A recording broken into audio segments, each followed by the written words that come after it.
Hey, John. Gary, hey Dave. Well, Hi, John. Thanks for signing up for Winning Ways today. I got your email.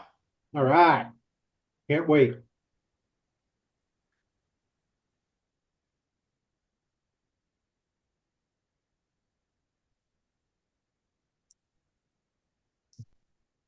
They're excited. We got our first meeting on Friday to do our case study. Excellent. Yeah, I'm excited about that this year.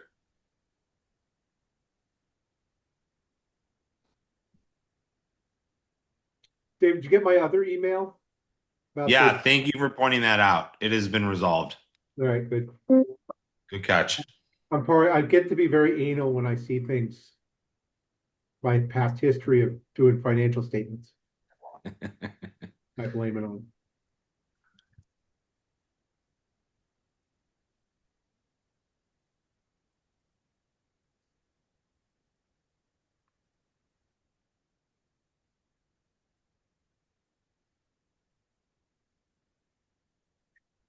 Hey, Michael.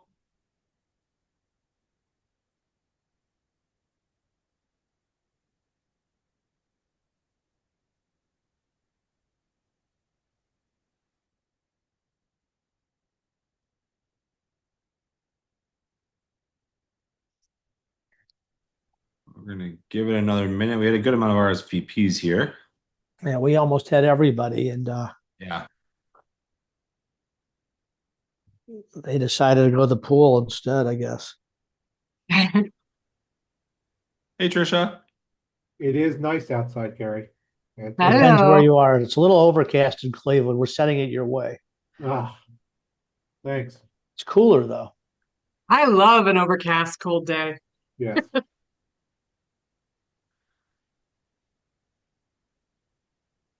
nice. Low 80s, light breeze. We'll give it a couple more minutes, and if we are short, we're still going to go ahead because we'll record this, and then we're going to have this available for those who want to listen again or those who missed.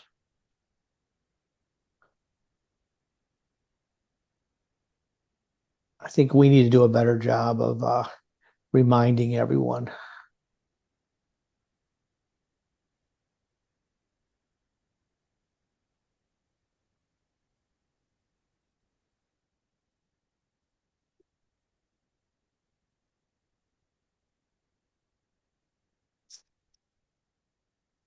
Not good.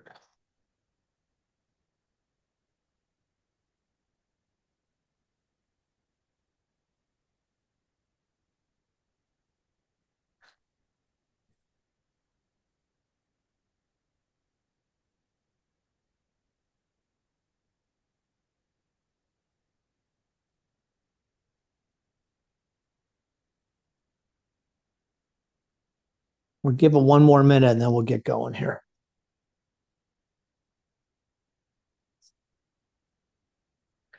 And while we're waiting, I just wanted to introduce everyone to Rain, who's on the call.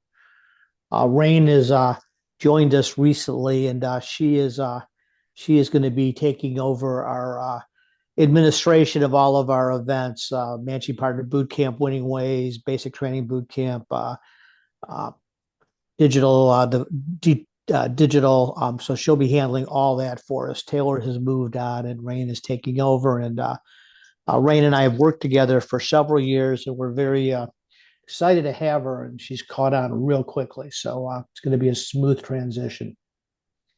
Nice. Thanks, Hey, Gary. I'm welcome excited to aboard. be here. Welcome aboard.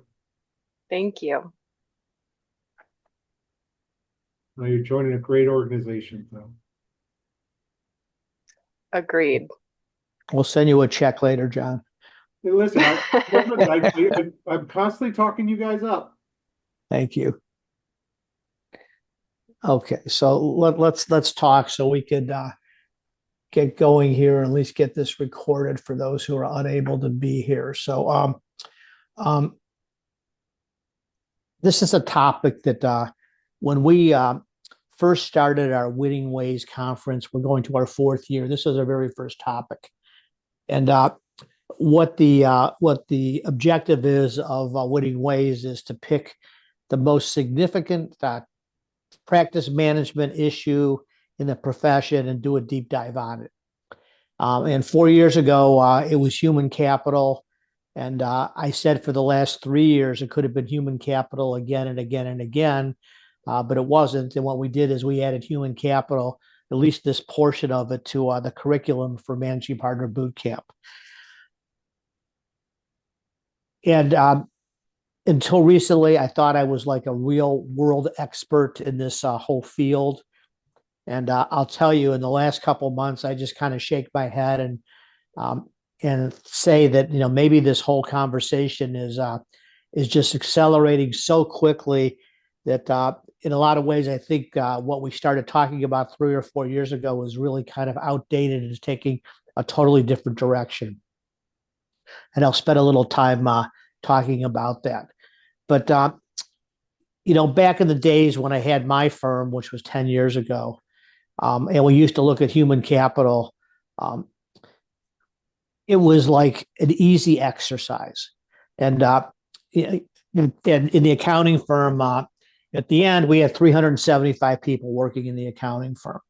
And we went through a very easy equation. And the equation was we tried our best to try and keep people from leaving and turning over. And that was a major concern and major focus for us. And for a lot of reasons. One, it was hard to find people. You know, one thing I learned, or that I repeat a lot, that I learned in public accounting, is the best way to make money in public accounting was to keep the same client and keep the same staff on that client. And the worst way to make money in public accounting was to have a new staff and a new client. So consistency was good for the client, and it was good for the financial performance of the firm, and it was good for the relationship. So we worked really, really hard at trying to keep our people in place, you know, knowing that sometimes you couldn't, you know, people would move out of town, or, you know, something would come up in their lives that would have them decide they don't want to do it anymore. So those you couldn't help, but those were on the bubble were the ones we really tried to keep. But I used to always say, well, if I could keep them here for 1 year more than they would have left anyways, you know, we're all, from my perspective, we were that much better off. So we would know that out of that 375 people, we were going to lose a percentage of them, and we worked really hard to keep that low. You know, I think you're all aware that in the big 4 accounting firms, they would turn over 25% of their people, 1 out of every 4. So they have to replace them, and it was just a huge undertaking. And, you know, I used to always sit back and wonder about their models too, and saying, you know, how could they have a model where they lose 25% of their people and still maintain relationships and profitability? And to me, it seemed really hard. And there's some inherent reasons why it wasn't that difficult, mainly because there wasn't a whole lot of different choice for other firms to go work with if they were a firm that was publicly traded. So the other side of it was growth. We used to say, you know, we wanted to grow. You know, an organization that didn't grow dies. We wanted to be sure we grew, and it was big element for us. So we would look at those 2 numbers. We would look at our turnover number, and we look at our growth number. And starting with 375, if we said I'm going to lose 10% of the people, I got to go hire 37.5 people. And then I said, if I'm going to grow by 10%, which we try to, I need 37.5 more people. So I need, between the 2 of them, I need to hire 75 people this coming year. And, you know, that was kind of what we had to do. So we would go through the exercise, knowing that we had to hire 75 people. And then my job at that point was to delegate that responsibility to a woman named Becky Osborne, who headed up our HR for years. Becky had a team underneath her, and Becky's job was to fill those 75 slots. Now, what that meant is we had constant recruiting, constantly looking for people. What that meant is we needed to hire people when we didn't even think we needed them, because we probably were going to need them. We just didn't know it because somebody would be leaving down the road. And sometimes we didn't know exactly which people we needed as well, because we didn't know who was potentially leaving. So it became a Rubik cube. It became a hard thing to do to keep that in track and to keep that moving forward. And at that point, my job was to just monitor and help Becky where I could because it became her primary focus to do that. So that's what it was. Today, you're running an organization, you're running a CPA firm. It is very different, and it has incredibly high priority in terms of running your firm, in terms of importance. And why does it have high priority? Because it is so much harder to do. I just can't take what I did 10 years ago and do that again. In order to create the right amount of human capital to run my organization, what that does is it becomes very complicated and complex. And it really becomes now a C-suite job versus a mathematical formula and kind of moving it down. So a couple slides here, hopefully. Where are all the people? One of the challenges we know is the amount of people going into public accounting has decreased. Where they go, alternative career paths, investment banking, technology. A few years ago, we had the Great Resignation, which was incredibly painful for firms, and this had a lot to do with the aftermath of COVID 3 years ago. People being able to work virtual, California firms paying more money. Somebody working in Ohio can now work virtually for a California firm and get a 25% raise doing the same thing. Gen Zs and millennials didn't necessarily want to go into accounting because of the lifestyle relating salary proposition, which I always think is a problem. And someday we're going to correct this. But you go to college for 4 or 5 years, you become a CPA, and you have a starting job at $65,000, which is less than a teacher and less than a policeman. And it doesn't make a lot of sense. I just don't think we ever priced that the right way. And all of that led to this whole element of the pipeline. And you've probably seen this before, but in 2016, the number of CPA candidates was almost 50,000. And if you go to 220, it was down to 30,000. So not as many people were going into public accounting. So, you're trying to run an organization, and the way you did it before isn't just going to work. We have to really look at alternative methods in order to do it. And for years, this was the model, more staff, that's supervisors, management up to partner. And this is kind of how it worked. And today, what we're finding is we can't fill all of the jobs that we need in the traditional way, which really forces us to really look at a different way. And what's happened is, we've added on the outside here the 2 greens, and one green is saying, hey, we're going to make up the difference with respect to technology. And the other green says we're going to make it up with respect to alternative workforce. So there really has become, in my mind, 4 levers in order to create capital. And 3 of the 4 I'm going to nail down for you. And the 4th one, I am just like scratching my head, and maybe, we could get some input from some of you as to what could be done. But there's 4 levers. And still the most important thing a firm can do is to go and retain and attract talent. Out of the 4, you likely are not going to be able to satisfy your needs. I talk to firms, and people tell me, oh, yeah, we could find the people we want. And some firms are able to do that. And some of the reason behind that has to do with things like their location. I do a lot of work with a firm called Brady Ware out of, they have offices in Atlanta, Columbus, and Dayton. They're the largest firm in Dayton. And a Dayton firm can only get so large, but in Dayton is a very fine university called University of Dayton. And they have a great accounting school. And they turn out lots of accountants. And because of Brady Ware's positioning in that city, they're able to attract some of those accountants that maybe they can move to their Columbus or their Atlanta office. But they have an advantage. I remember talking to Conan Company. They maintained a Youngstown office. Why in the world would they do that? This is a top 50 firm. And one of the reasons they did it was because of their ability to have that office there and attract students from Youngstown State University. So some people have figured out ways to do it on the retention and attraction side, but most firms are just sucking wind. They have a really hard time. Smaller firms always have had a hard time competing against the big 4, the PwCs and EYs of the world. So that has always been difficult. I remember in the days with my firm, we used to try and steer clear of the big four. So we used to try and do our recruiting at Kent State and at Akron U and Cleveland State, where the big four really wasn't enamored with the accounting programs, and it was a lot easier for us. But we had to really work at it, and at the same time, we also had to work hard at the retention of our people. And that gets to that number where we tried to be at 10% or less, and we did that pretty much regular basis. But how do you do that? How do you retain your people? And I think firms really have to work at that.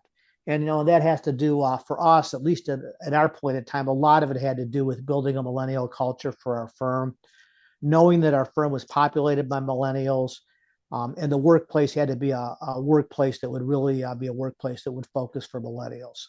So that was one of the big elements, was attraction and retention. So any firm out there, it's still got to be number one for you. It's got to be focusing on what your retention and your attraction is, and have really strong strategies that you could execute that could make you as successful as you possibly be. Attraction, I think, is the harder. Retention is a lot easier. The people are already working for you. So you certainly have that advantage to be able to keep them if you could do the right kind of things. Next is process, and this is where I find myself incredibly confused. We put process down here on the list when we started talking about this years ago, and it really went on the list because of a colleague of mine named Michelle Maley. And Michelle Maley was a tax partner at my firm, SS&G. And what happened was we spent a lot of time focusing on process to try and reduce the amount of time we spent on a client engagement. Really focusing on technology, reviewing our current processes going forward. And I remember talking to Michelle, and at that point in time, we had 3 offices in Chicago. We had an office in Akron. We had 2 offices in Cleveland, 1 in Columbus, 1 in Northern Kentucky, 1 in New York, and 1 in Cincinnati. And the whole idea was to be able to have our team be able to work on clients with really no obstacles in different cities. So if we had a manager who was responsible for reviewing a lot of tax returns in Cleveland, and that manager got sick or that manager won the lottery and left, we knew that we could call on somebody in our Skokie office in Illinois to pick up the file and feel comfortable with what we're doing.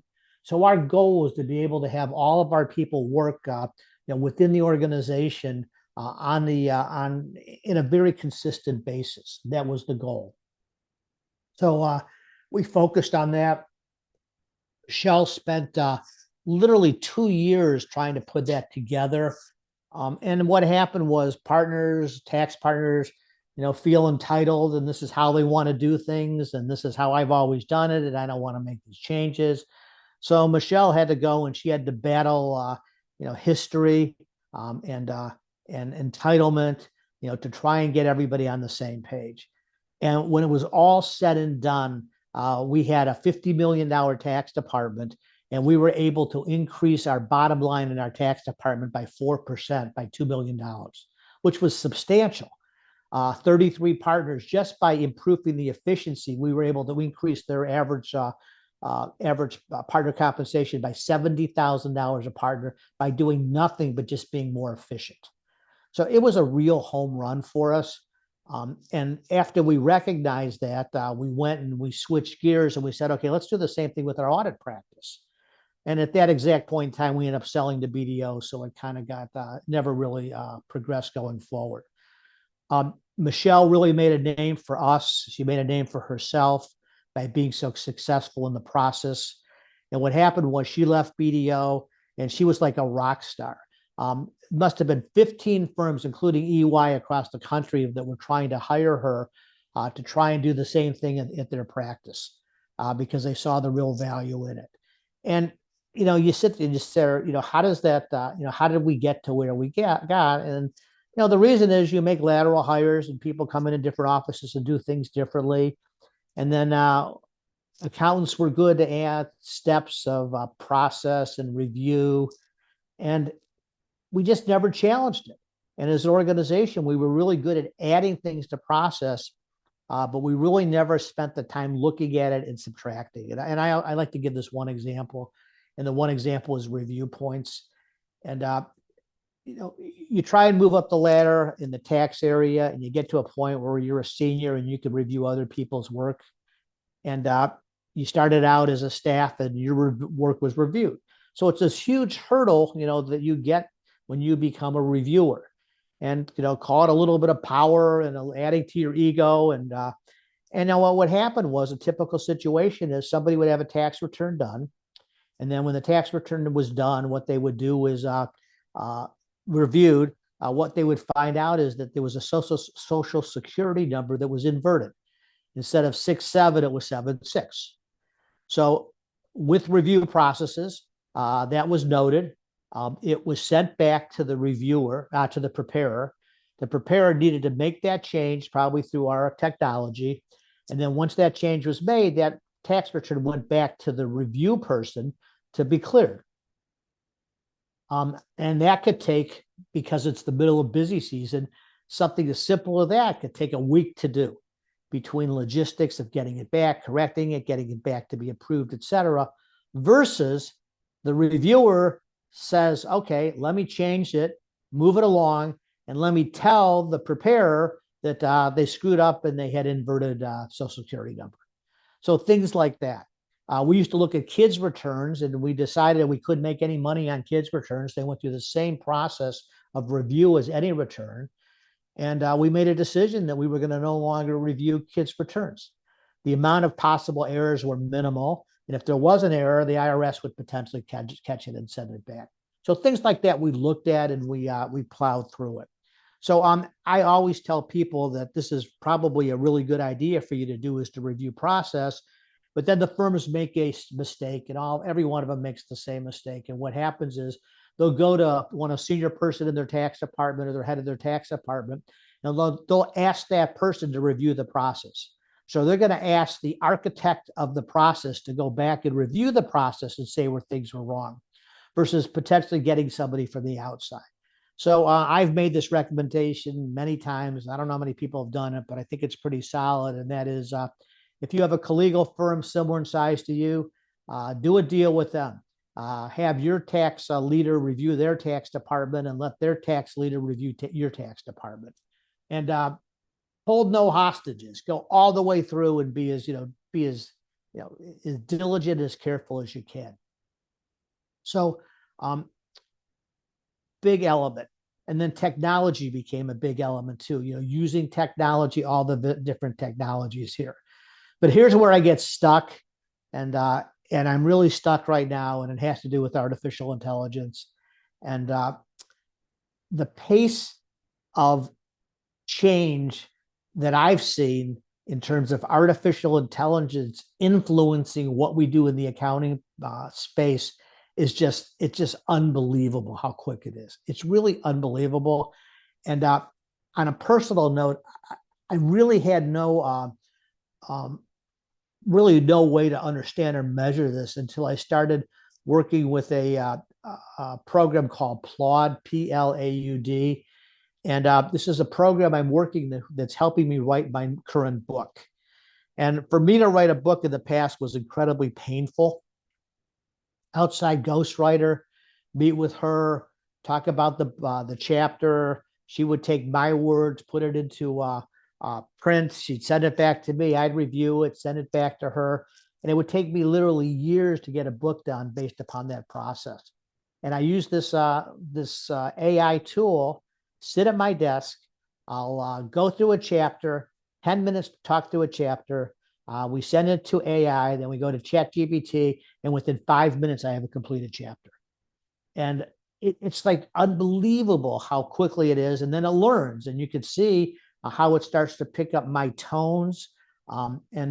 It's just really amazing. I go and I review it, and it's just always something little, but really very, nothing really significant. So where I'm really stuck, and if I'm running an accounting firm right now, I would really be, I would be, I would be intrigued. I would be nervous. I don't know how it works going forward.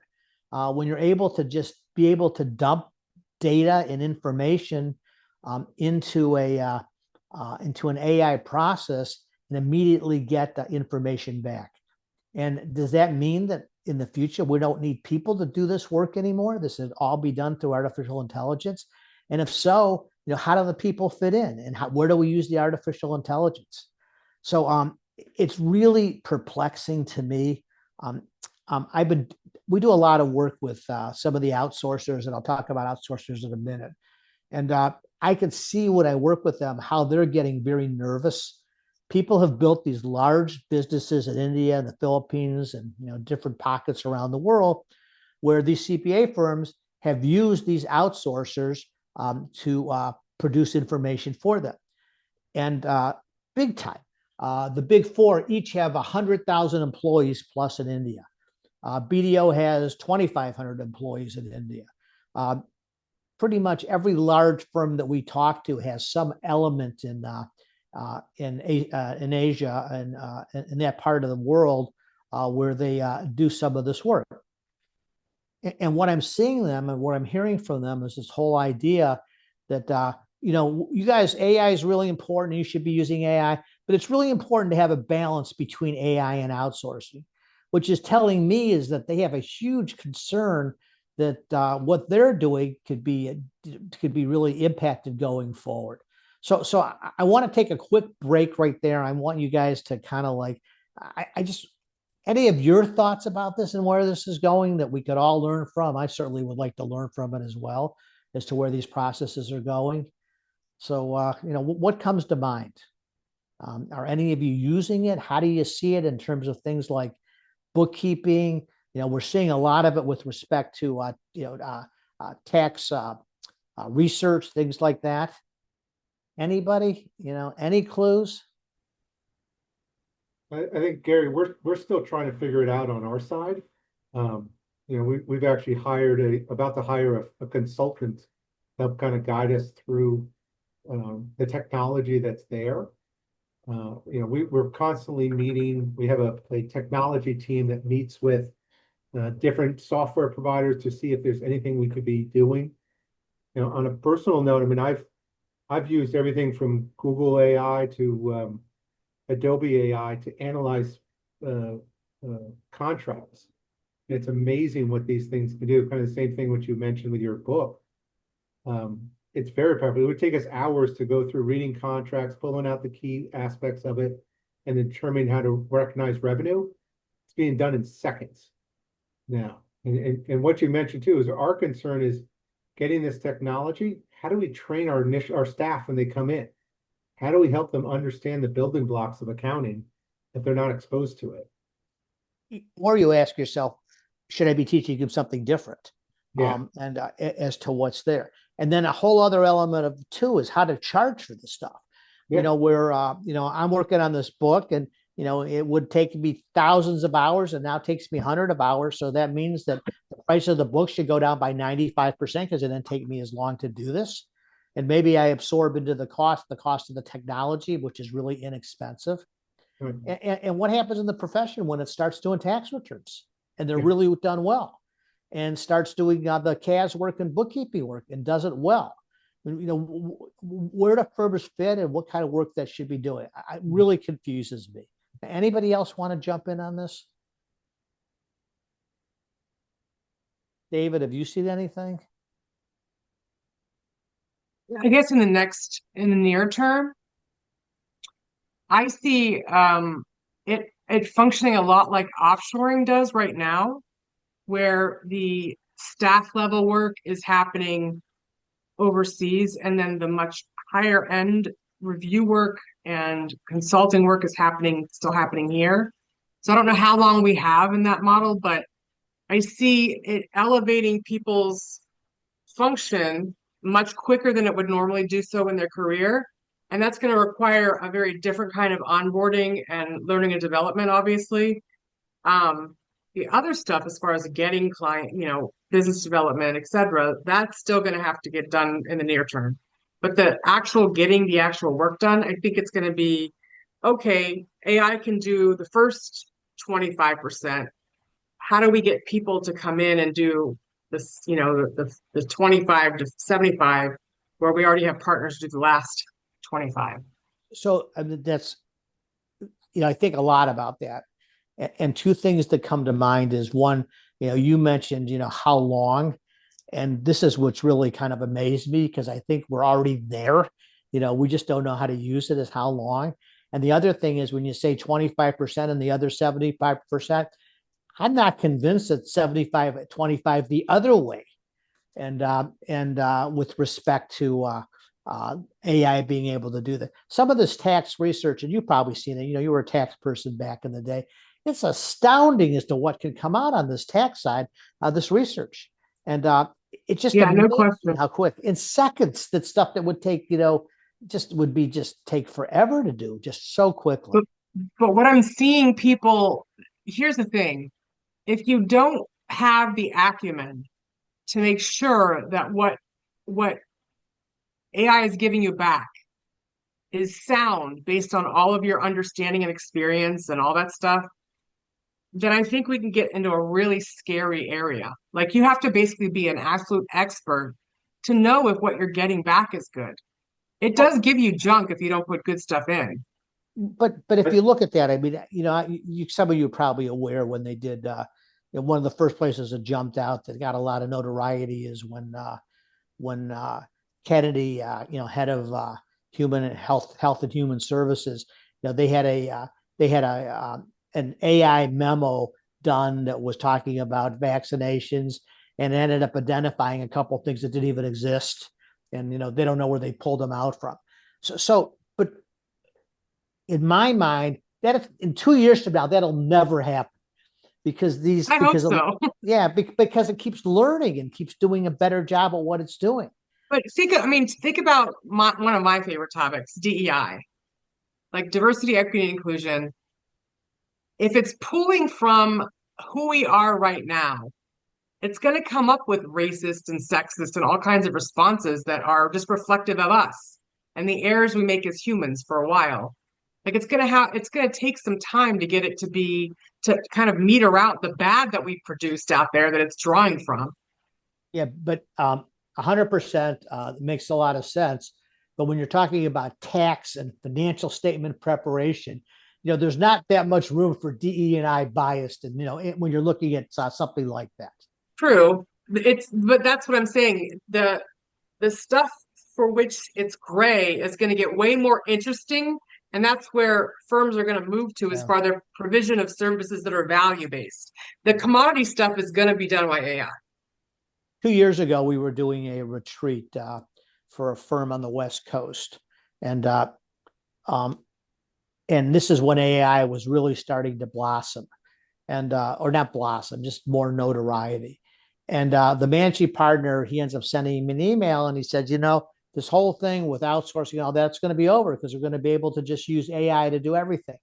And I look at that and I kind of like, okay, maybe, and I kind of like put it in the back of my mind. And 2 years later, I think about that thing, and it's like this guy, he could really be right. Where the basic bookkeeping, all this CAS work we're doing, bank reconciliations, tax research, eventually tax preparation, could all be under technology, and maybe we did solve some of the issues.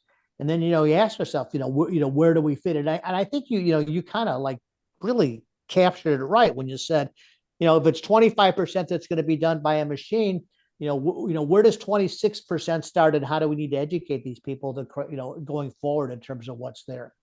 So this whole idea is taking this whole concept of for me, and it's like something like this is a really solid way to look at it, until I don't think it's a solid way to look at it anymore, because I think we're going to be going through so much change here that going to be very interesting. When you look at firms like G Squared, and you're doing that with the consultants, yeah, I think that's really how firms need to look at it. But I guess at this point, there's not a whole lot of consultants, and we're just evaluating the software right now in terms of what it can be done. There's this whole other element too of it that I find really interesting too, where the larger firms are spending tons and tons of money and time trying to develop their own aspects of AI. I know that because my son-in-law, he's doing that at PwC and they're on the tax side of their public practice. Smaller firms are like, how do I get this? And it's like, you're probably not going to do it on your own. You're probably going to see new vendors out there who are doing it, and they're going to try and sell it to you.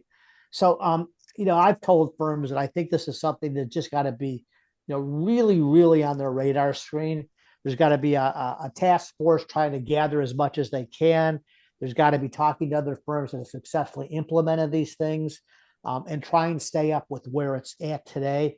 But then there's, at our firm, we focus, basically on practice management. And we think, well, what's the practice management side of this too? Where you could do something before that you could charge somebody $3,000 for because it took you 10 hours to do it at $300 an hour. And now you can do it in 5 minutes. Do you charge on 5 minutes or you charge on 3,000? And you're smart if you could do 3,000, but I guarantee one of your competitors is going to do it on 5 minutes.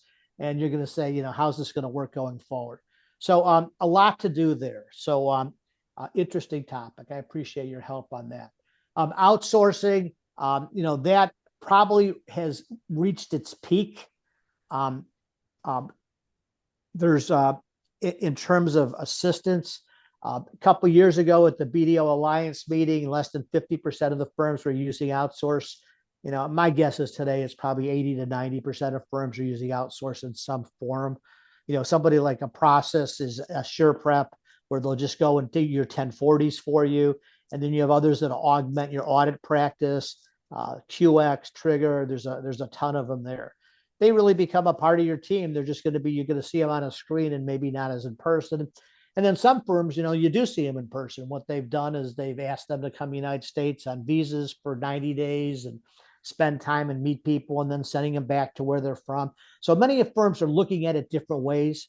One thing I've kind of concluded from it is it's a process, and most firms in the beginning don't like it. It doesn't work so well, and you don't think you're really getting a huge benefit from it. But if you stick with it long enough, it tends to work out okay. And as I said before, I think the outsourcers are kind of getting worried because they've built these large businesses and are very successful. And if anyone's going to be attacked quickly in terms of losing business to AI, it's going to be these outsourcers. So, and I'm sure that, these are all smart companies too. They're going to pick it up too, and they'll be using some of it themselves as we go forward. But that was a big one for me, in convincing firms to do it. I feel really good when I talk about that because at my old firm, we started doing work with SurePrep 15 years ago. We had 10,000 1040s we were doing. And what happened was we outsourced the front end of 10,000 1040s to SurePrep. What they did, and this was really based upon, it was more based upon trying to create a millennial culture than it was looking for a profit motive. And if you look at the items of a millennial culture, they'll say, one of the items is millennials don't want to do, they don't want to do low end work. And the front end of every tax return is as low as it could get. It's copying and it's sorting and things like that. And what we did is we moved all of that over to SurePrep. We paid them $35 a return, which was $350,000. But what we did is we think that we eliminated 20,000 hours of work, low end work. And if that 20,000 hours of work was at $17.50 an hour, which it probably was, then we broke even. But what happened was we took all this meaningless type work and we moved it to somebody else. That was our motive behind it. And first year, we had some bumps and bruises, but after the first year, we were able to make it work pretty well. And there's a lot of firms, they'll tell you it's worked really well for them. And, in areas that are somewhat repetitive, works really well for 401k audits. They're all the same, a lot of information you're looking at. It's very similar from engagement to engagement. So that works pretty well. And then certainly the 1040 tax preparation, whether they augment it or they take it over for you.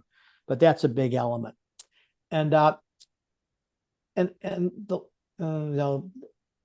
couple interesting things which we have found, which I think is just kind of interesting, is we work with so many firms and we see so many firms have taken different approaches to outsourcing. The common one in the beginning was India. These are highly educated people and who didn't make a lot of money. but we could pay them substantially more than they were making by doing the work we were doing here. And then we end up picking up a margin because we could pay them that much less. So it picked up significantly. India, Philippines. But then you run into firms like there's a firm in Miami, and the firm in Miami, 75% of their workforce is in South America. They do a lot of South American work as people entry to the United States. They assist people doing that. Turned out to be really, really worked for them. Recently, South Africa. South Africa's really been successful, as South America is because when you go to India and the Philippines, when we're awake, they're sleeping, and when they're sleeping, we're awake. So it's hard to coordinate teamwork as well as you can. In South America, it's pretty easy, almost always on the same time zone. In South Africa, if you're on the East Coast and you're working with the firm in South Africa, it could be a 4 or 5 hours difference. We've actually had worked with some firms that have clientele in Botswana, believe it or not. We've run into some in Atlanta that do work in Turkey. At one point, before all the problems in the Middle East, there was some traction picking up in Israel. So we have seen firms really be very creative in terms of how they focus on their outsourcing. And then the last thing I wanted to talk about was practice management, and reflect back on when we had this conference 3 years ago, and it was the biggest issue at that point in time in the profession. The biggest issue, far and away, was the fact that firms could not find enough people to do the work, and everybody was running through that element of issue. And when we put this whole idea together and try to package it together as to how firms should look at it, the 4 elements that we talked about are 4 levers. It was really apparent that 3 of the 4 levers were incredibly difficult to do. They took a great strategy, impeccable execution, maybe some luck. And those 3 areas were hiring and retention. That takes manpower, women power. It just takes all kinds of elements to do that. Getting to know faculty at universities, going to events, being part of Beta Alpha Psi. And it was really very challenging and very time consuming. The second was the process improvement. It took mainly 2 years to focus on it for a medium-sized firm at $100 million. Not as big as some of the larger firms, but a lot to do. And then there was a lot of headwinds in terms of what she was doing. Then the third element of outsourcing, the first couple years, hard to do, but there's a huge degree of logistics to make that work and very challenging. So those 3 were really hard. And then we got to practice management. And what we talked about was really something very simple. And one of the best ways to create capacity was to just eliminate clients that are just not a fit. And for all the years up until then, I was in public accounting. Time and time again, you would see consultants talk about, go and measure your clients as an A client. Here's a B client. Here's a C client, D client. And every year you should go and you should cull the herd and get rid of the D clients. And again and again and again, I would hear it, and nobody really did it on a regular basis. I think we were pretty good at SS&G in doing it, my old firm, but it just wasn't that important to us at that point in time. But all of a sudden, it made so much logical sense. And a lot of the logical sense really occurred within the 1040 practice. Why are you doing a once in a year 1040 for somebody for $700 or $800? And could you make enough money to really move the needle? And things like that. So we really tried, to encourage these people to look at their practices, to get rid of the clients that were bad fits and get at the clients that weren't as profitable. And the clients that were bad fits, who they are. They are the clients that don't pay you. I mean, why should you do work for them when they don't want to pay you? The clients that beat up your staff, definitely not a good idea to continue working with them. Clients that have terrible realization, you can't raise the prices. Aren't you better off just getting rid of those clients and trying to find new clients and create capacity to have better clients going forward? And then certainly the 1040 side of it, you really can't make enough money at doing it. And then, firms were encouraged to create minimum amounts for things like 1040s, $1,000, $1,500. But then everybody seemed to have an excuse. And, I actually remember when we did it at SS&G, what we did is we set a minimum of $1,000. And I got all the whining from my partners. I can't do it. We'd only charge this guy so much. He can't really afford to pay. He's been a client for 20 years. I had every excuse in the book. So what we did is we ended up creating a rule at SS&G that turned out to be really effective. And what we said was the minimum's 1,000. And if you want to charge anybody less, go ahead and do it. But you have to make up the difference between what you charge them and $1,000. And that was enough to convince most of these people to dump their clients. But what happened after that conference, and we had hundreds of people and hundreds of firms at that conference, it was just like letting the floodgates out. And you saw just so many people starting to exit out clients that weren't a fit anymore. And the reason they did it is because they really had significant challenges in terms of trying to create capacity. And this was the easy way to do it. There was nothing easier than sending a letter to somebody and saying, we can't do your work anymore. And just being able to get rid of them. And, and what we suggested is do it the right way, find someone to refer them to. And then oftentimes they'd come back and say, we'll pay more if it's a money issue. So usually worked out pretty well. So a very, very moving target because of AI today, but still just a huge issue going forward in running your firms. I don't run a firm anymore, but if I did, what I would be doing is I would be creating a task force of younger people who really understood technology a lot better than I did. I would be doing things like they're doing at John's practice and maybe getting a consultant to work on part of that task force. And I would really keeping my eye on it as we go forward. So those are the elements to me. What I talk about is it used to be an HR exercise, and now it's like conducting a quartet of 4 people.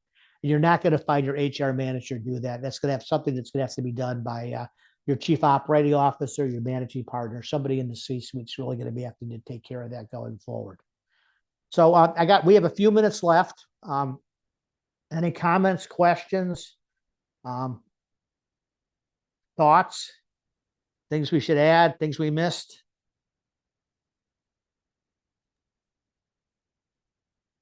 Okay.